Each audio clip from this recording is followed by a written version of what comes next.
It's the country's #1 RVing radio show, sponsored by RVTravel.com, with your host, Alan Warren, the RV Wingman.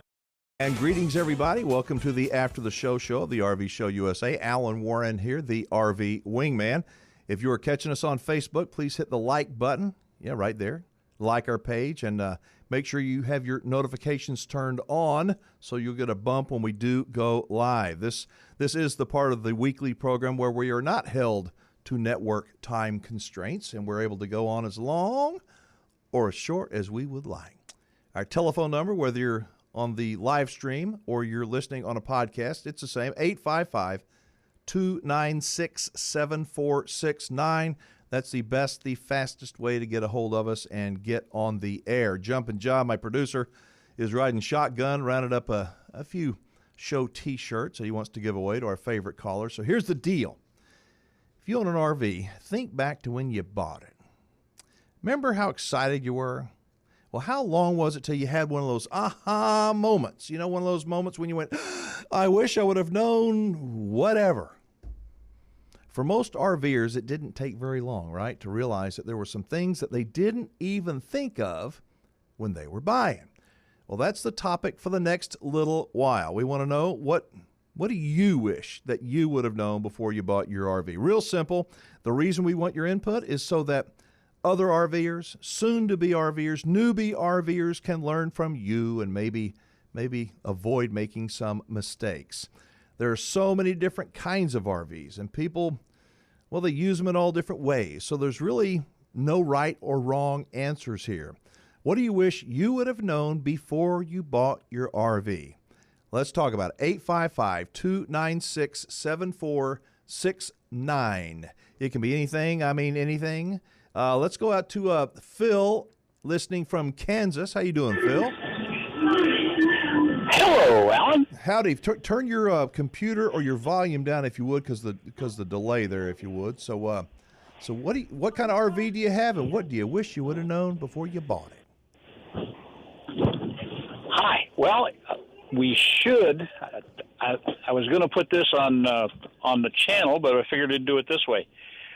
I wish I had known more about the care and feeding of a diesel pusher motorhome. What was your expectation versus the reality? Quickly, I mean, kind of share that with me. I wish I had read through the maintenance records of the chassis of the coach better and understood more of it. It would have probably saved me $27,000. Oh, did you have a repair? Oh, yeah. Talk to me. We had the previous owner had driven the coach too many times without doing the proper routine maintenance, like cleaning the radiator fins. We got a hold of it, headed to California. Halfway there, the engine let go, and we sucked an exhaust valve. Oh. You obviously didn't get a fluids inspection, it sounds like, before you purchased it. Well, the fluids themselves and everything was fine. When they finally tore out the radiator, we discovered the radiator itself was 40% occluded. So that first little grade that we hit outside of Phoenix on 40, that was the end of that. Wow. How long were you stuck on the side of the road or in the shop? Actually, we were able to nurse it to our destination on 5 cylinders.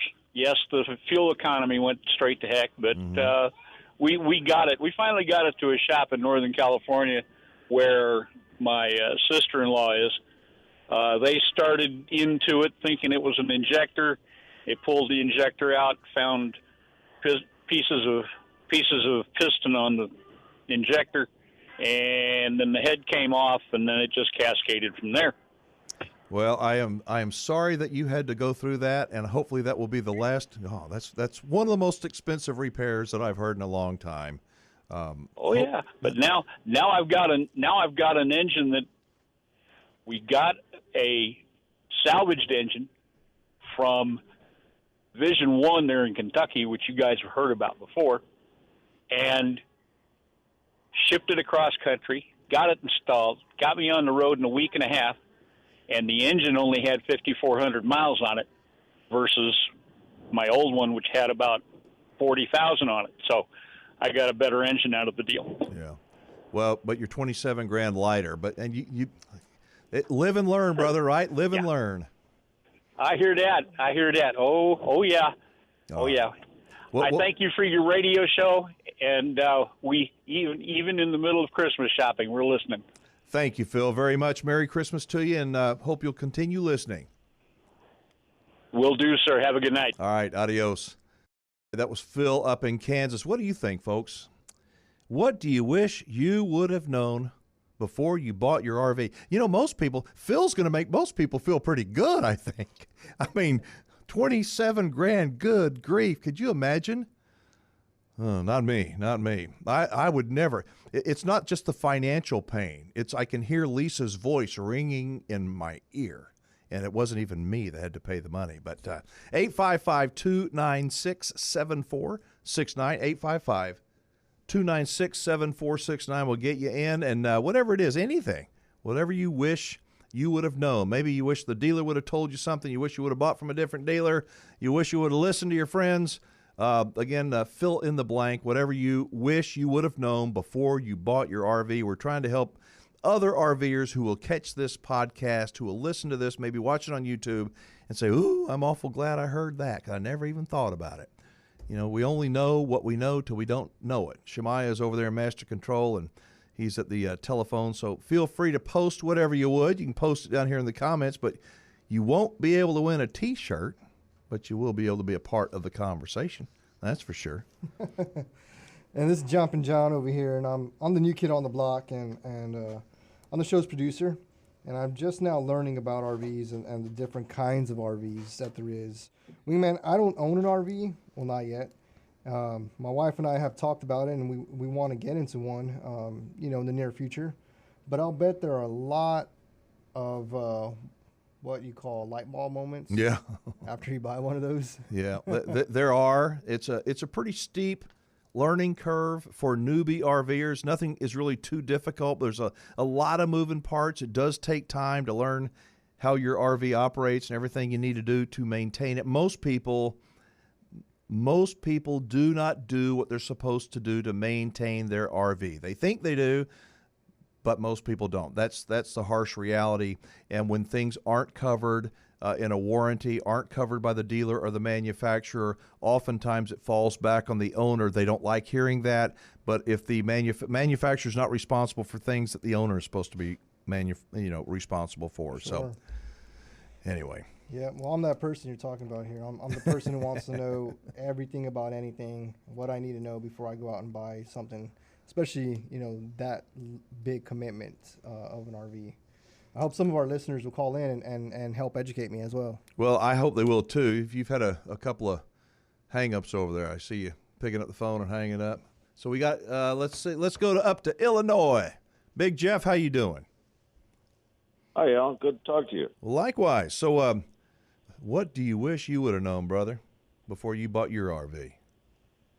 I wish I'd have known to have an auxiliary alarm system when my temperature rose too high on the cooling system. The gauge is kind of obstructed by the steering wheel, so you can't really see the temp gauge. Mm-hmm. I blew a heater hose, didn't even know it until I started losing power going down the road. Because you have to look way over the steering wheel to see it, the temp gauge that is, or under, and it's kind of awkward. So I should have got a secondary one to put up there right in my plain view, and maybe I wouldn't have caused $8,000 in damage to my engine and a $1,000 tow bill. Oh, my goodness. What kind of RV do you have? It's a 96 Safari Trek. Oh, those are nice. And, those are beautiful. Oh, yeah, I love it. It's got the electric bed that comes down into the living room, and big bathroom, big galley. A friend of mine was looking at one, going to buy one, and he was just he was getting ready to pull the trigger and make the deal, and he just wasn't quite sure. And, he decided, okay, I'm going to do it. Next day he calls up, it was already sold. Those things are a good one is difficult to find. Sounds like yours would be a great one to get. right, Jeff? Oh yeah, they don't last. That's for certain. I flew out to Tucson from Chicago to buy it and kind of rehabbing it, new carpets, updating the seating. But it's got beautiful cabinets and really like that electric bed that comes down. So in the morning you just climb off the bed, tap the button, and it goes right up into the ceiling, and you don't have to worry about it. Did you get any kind of an inspection on that rig before you took possession of it? Yeah, I paid a fellow in Tucson to check it out for me before I drove out. And after he gave me the okay on it, I sent a $1,000 deposit and flew out and got it a week later and drove it home, no problems. How many were you looking specifically for that model of RV? Or? Yeah. I was looking exactly for that model, the Pathmaker. Yeah. Yep. And I do it all over again. I really like the old classics with all the quality they put in them back then. Yeah, I do too. So you don't RV this time of the year, do you? Up there in Illinois, it's got to be pretty cold. I got her furnishing board. I go all the time. Well, good for I'm you. not going to let it sit in the driveway. All right. Well, listen, thank you. So the biggest thing you wish that you would have known is you needed a backup gauge. Yep, auxiliary gauge of some sort, and with an alarm, preferably, to get your attention. Yeah. A lot of things to keep track of. If you can't look behind the thing on the steering wheel there, you're just not going to see it until it's $8,000 too late. Yep, live and learn. All right. Well, Jeff, thank you so much, and Merry Christmas to you. You too. Good night, Alan. All right, you take care. That's Jeff up in Illinois. Why are all these lessons expensive lessons? Why can't we just learn from somebody else? Well, I said, what was it? Part of what I was going to say in one of my monologues was that we just don't know. Obviously, I say this a lot. We don't know what we don't know until we realize it. And oftentimes it is a very costly mistake. And I was telling somebody the other day, it's kind of like trying to explain to your child who may be in junior high school that what they think is love is not love. You cannot possibly convince some kid that thinks they're in love in junior high. Hey, no, son, those are called hormones. Forget it, Dad, I'm in love. I love her, Daddy. I do love her. But live and learn, and eventually we all do. And sometimes it costs an awful lot of money. What are you laughing at, Shemaiah? It's true. It's true. 855-296-7469 will get you in. And we've got some T-shirts, a couple T-shirts. You know what? Did you save their phone numbers? That's a no. Jeff and Phil, y'all need to call back and let Shemaiah know your address and how to get a hold of you. And if you're a small, svelte, thin guy like me, I'll get you a small T-shirt, just like a double X. It'll barely go over my big belly. Like a good medium. But anyway, call back and let Shemaiah know your address so we can get you a T-shirt. Thank you for being a part of the show. What do you wish you would have known, folks, before you pulled the trigger and bought your RV? Don't tell me everything's perfect. Phil, Jeff, they're the only ones that ever had a problem. That never happens. When I got my a 34-foot Avion, an old triple axle Avion. God, what a beautiful trailer! It had a bathtub in it, like an Airstream classic. Beautiful trailer. It hadn't been used in years. Perfect. People had died, and the son had it, and the tires were in great shape until I got them on the road at about 50 miles an hour. Boom! Get a blowout, and then I ruined the back quarter panel on my Avion by being an idiot, because I should have known better that tires older than 3 or 4 years old, they can look good. They're not necessarily good, and I paid the price. So what is it that you learned, and when did you learn it? Help us save other RVers. 855-296-7469. We had a couple of people that have shot me a note, said that they wish that they would have shopped around a little bit more. Thinking about, who was it? Was it MJ and Izzy said that they bought the first time they went looking? Yeah, they said something about they looked at like 15 or 16 different travel trailers before they made a purchase that day. Yeah, they bought the first one, first day. And that's a mistake I think a lot of people make. Sometimes you luck into finding the perfect one right out of the gate, but not very often. Another person just said that they bought from a big RV dealer. I will not say their name. You've heard it here on the show before. But They wish they would have bought from a dealer that could have handled the service of their RV a whole lot quicker. What else have we got? You know, we got a Facebook comment here that says, "I wish I would have known how expensive diesel pusher motorhome tires are. Tires on a gas rig were much cheaper." Yep.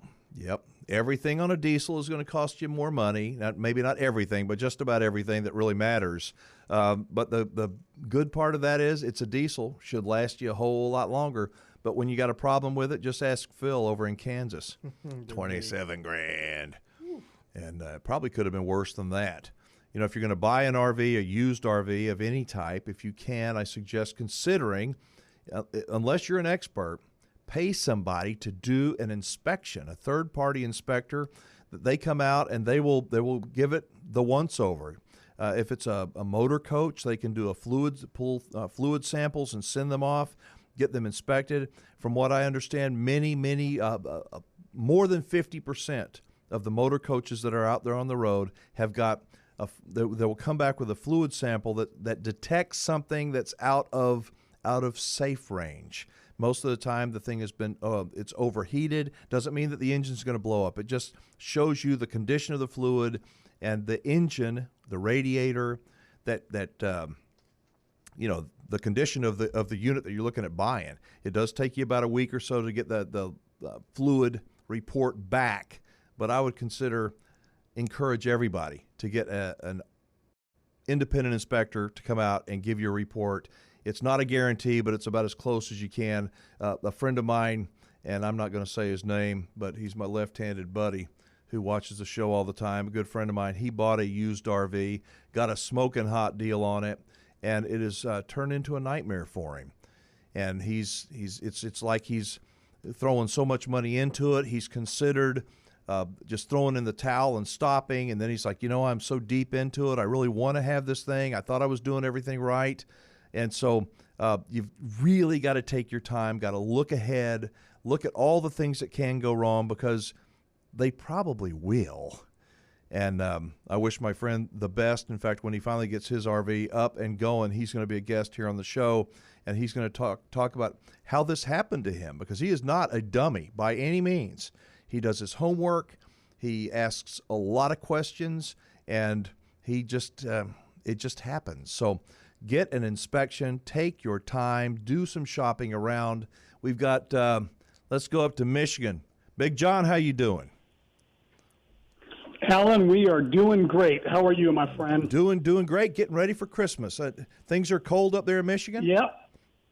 Yeah, we're probably sitting at about 17 right now, but no snow on the ground, so that's a good thing. Wow. Well, it's cold down here in Texas, and it was in the 50s today. That's cold for us. So okay, all right. I feel for you. So, I'm actually not wearing a Hawaiian shirt and shorts and flip flops today. I actually had to wear a long sleeve shirt and jeans because it's cold. Feel sorry for me. Yeah, I see that.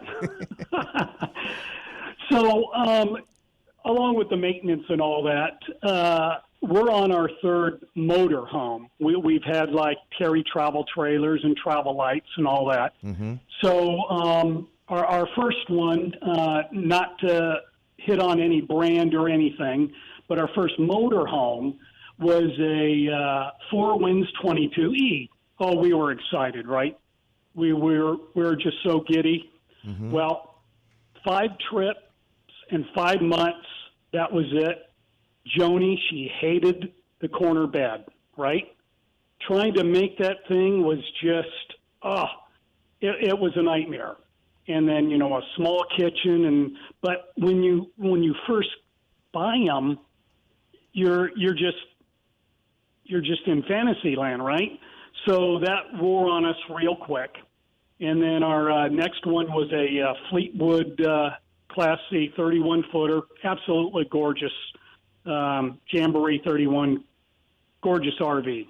Mm-hmm. Loved it, but then now we got the bug big time for a motorhome. And what we like about a motorhome is when we travel, if we travel from Michigan to Arizona to wherever, right, we like to pull off, grab a bite to eat, go to the restroom, and then hit the road, right? Everything's right there. And one thing that we really did look at when we wanted one with slides is, could we access everything?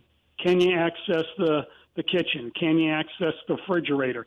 Can you get to it, the bathroom, right? Or with the bed without pulling out the slides if you pull over. So we learned on that one. And then, once the bug got in us really big, then we just bought a 2020 Holiday Rambler 35K with a bath and a half. And we should have bought our last motorhome first. Well, they always say that, if you get right? my drift, right? Pardon? They always say that. You should buy your last motorhome, your last absolutely. RV first. Yep. So But it was a evolution for us. It was a learning process, right? So, John, talk to me about and talk with our listeners, that people that are excited about getting an RV, they've heard the show, they watch YouTube videos, they dream about the adventure and the freedom and all the wonderful things that comes with RVing, and then they go to a dealership and their intentions, it's like, we're going to do our homework, and all of a sudden 3 hours later they walk out and they've got a $60,000 or $160,000 RV, and they look at each other and go, how do we do that? How do you prevent that from happening to you?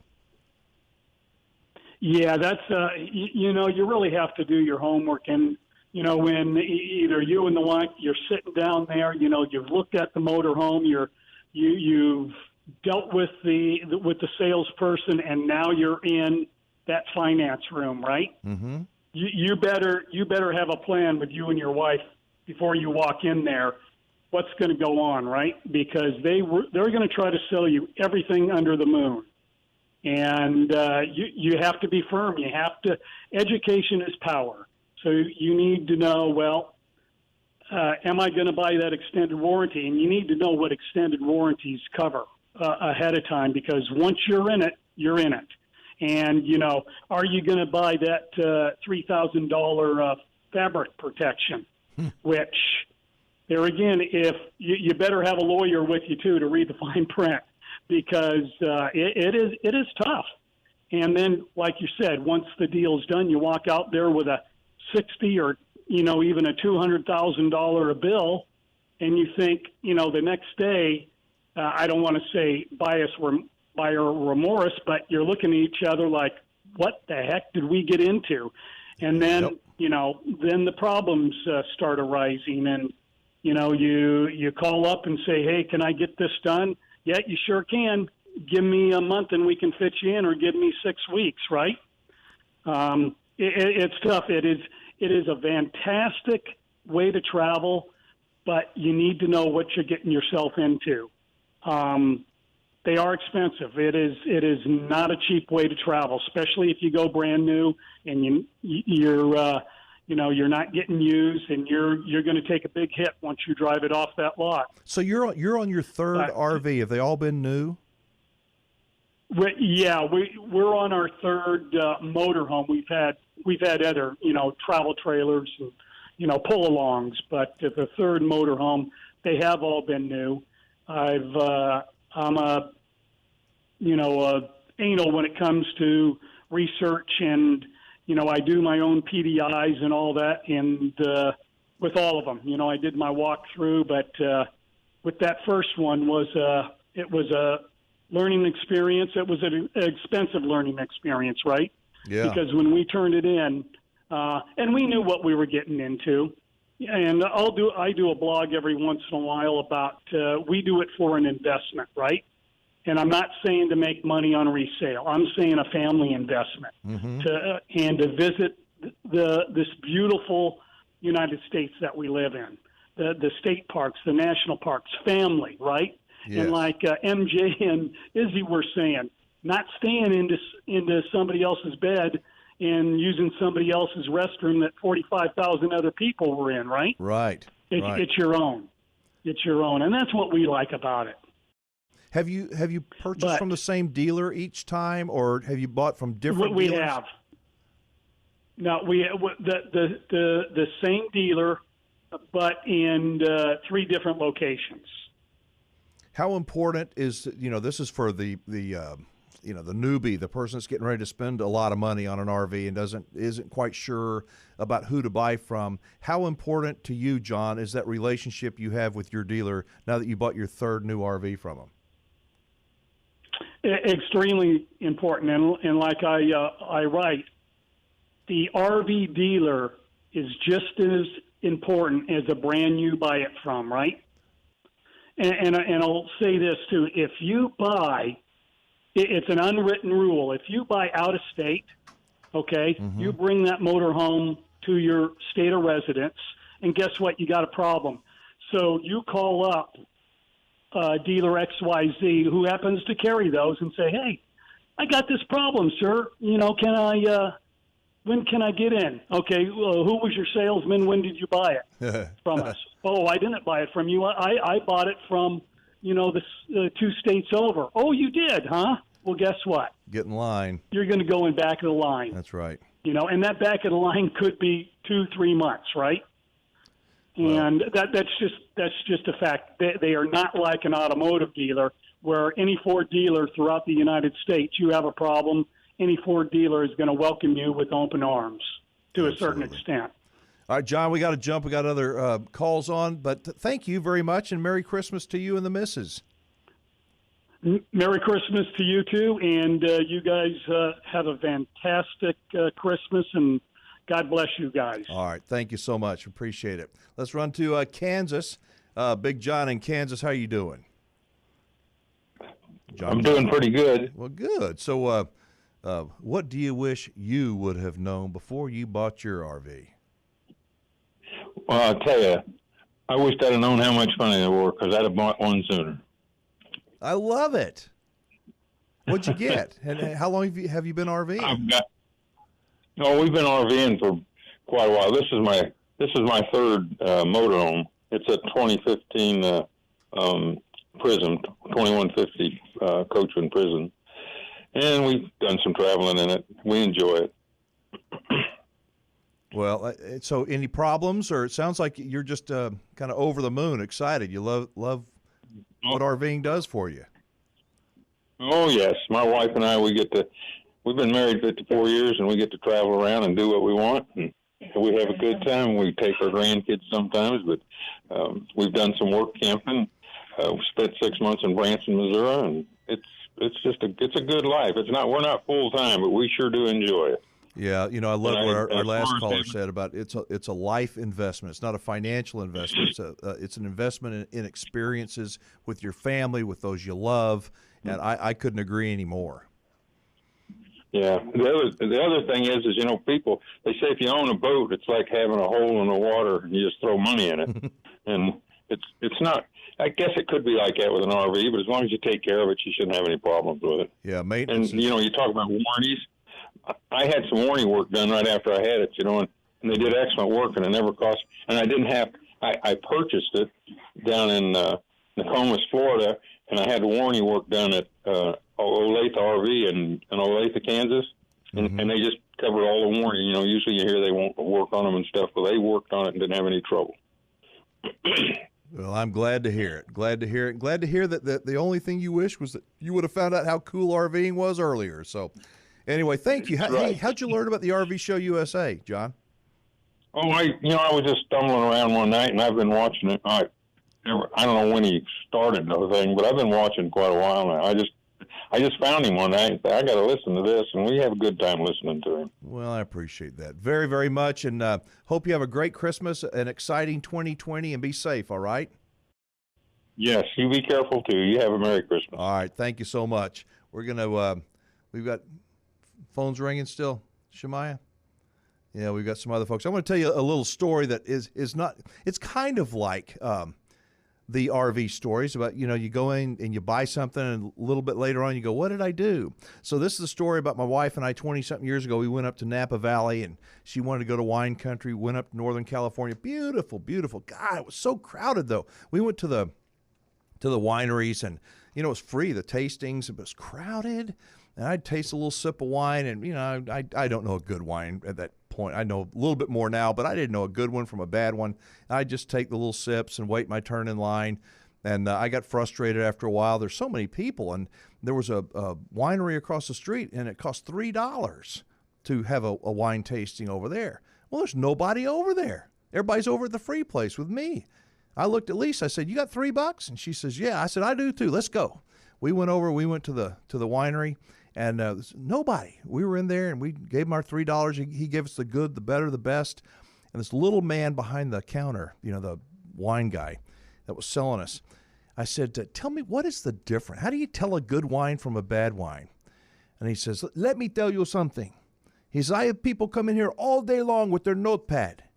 He says, "They take the glass and they shake the glass and they sniff it and they write down." He says, "They take it and they sip it in their mouth, swirl it around, they swallow it. They write things down all day long. They buy nothing." I said, "So?" And he says, "The wine you like is the wine you like, whether it's $6 a bottle or $600 a bottle. It can come in a box or a bottle. It doesn't matter. It's what you like." And I thought that was so refreshing to meet somebody that was honest like that. And he showed us some other wines, and he sold us a case of wine, and we left and got in the rent car, and they're going to ship the wine back to Texas. And I looked at Lisa. I said, "My God, I just spent $700. How did that happen?" And she said, "Oh, he was trying to teach you that the wine was whatever you like." I'm like, "Oh, my God, how did it happen? I just spent $700. So today I spend $7 if I can on a bottle of wine. I still don't know a good one from a bad one, but that can happen. Can you imagine walking into an RV dealership like MJ and Izzy said they did, and the first time, hey, looks pretty good to me. And people are not stupid. But we do believe, and we believe nice people, and we believe in the fantasy of what things can do. The wine is going to be great, and the experience of having an RV is going to be wonderful, and we can get taken to the cleaners. I sometimes think it would be best before you ever go shopping for an RV. If you're a newbie, you should do this, okay? I'm telling you. Find a designated driver, somebody that is not going to let you buy no matter what. It could be free. They're not going to let you take it. It's like taking a designated driver to a club to make sure that you're not going to go get hurt and do something stupid. Because it's so easy to get intoxicated with the purchase, with the whole thing. They're so wonderful. But there are many, many different areas where people can make mistakes in buying an RV. In 2020, we're going to be talking about a lot of those. We're going to talk about why you don't want to buy an entry-level RV. And there are a lot of reasons why you don't want to buy an entry-level RV. Don't buy beyond your means, but do not buy an entry-level RV unless you know what you're getting into, and most people don't. All right, we've got Shemaya's hung up 2 or 3 times, so a lot of people, I guess, just they've got comments. Somebody said that they wish that they would have purchased slide toppers from day one. That's interesting. Another one said they wish that they would have checked with more references and not relied only on the dealer's own reviews. I think that's a good idea. There's so many good ideas. I wish that you would post them as you're hearing this. If you post them down in the comments when Jumpin' John puts a show on YouTube, people can read some of those comments again. The objective here is to try to help people to avoid making mistakes. So I think this has been pretty good. You know what? Let's, I know we've got the addresses of those folks. We're going to send y'all a T-shirt. Thank you for being a part of the show. Before we close her out, I have a suggestion for each and every person listening. The people you hear me talk about here on the show, they are rock-solid superstars in the RV industry. At least they are in my view. The most important component to me of being a happy camper and a lifelong RVer is to have a great relationship with the dealer you buy from. Good relationships are built over time, not in a 1 or 2 or 3 hour showroom sales pitch at an RV dealership. They are built over time. The folks who sponsor this show are people that you can trust. I give you my word about that. If you're thinking of buying a used RV or selling your RV, check with PPL Motorhomes. They're the largest consignment RV dealer in the nation. If you're looking for a brand new RV, any kind of RV, 2 dealers you must check with before you pull the trigger on any RV with any dealer: Cheyenne Camping Center and RV Station. I'm telling you, these people are rock stars in terms of great pricing, incredible after-the-sale service, and each of these businesses has been built on a foundation of trust of building solid, long-term relationships with their customers. You can connect with our sponsors, stay connected with us on our website. Just go to thervshowusa.com. Real simple, thervshowusa.com. Until next time, thank you for being with us. I'm Alan Warren, the RV Wingman, reminding you, be safe, have fun, play nice, and don't leave those good manners at home. So long, everybody.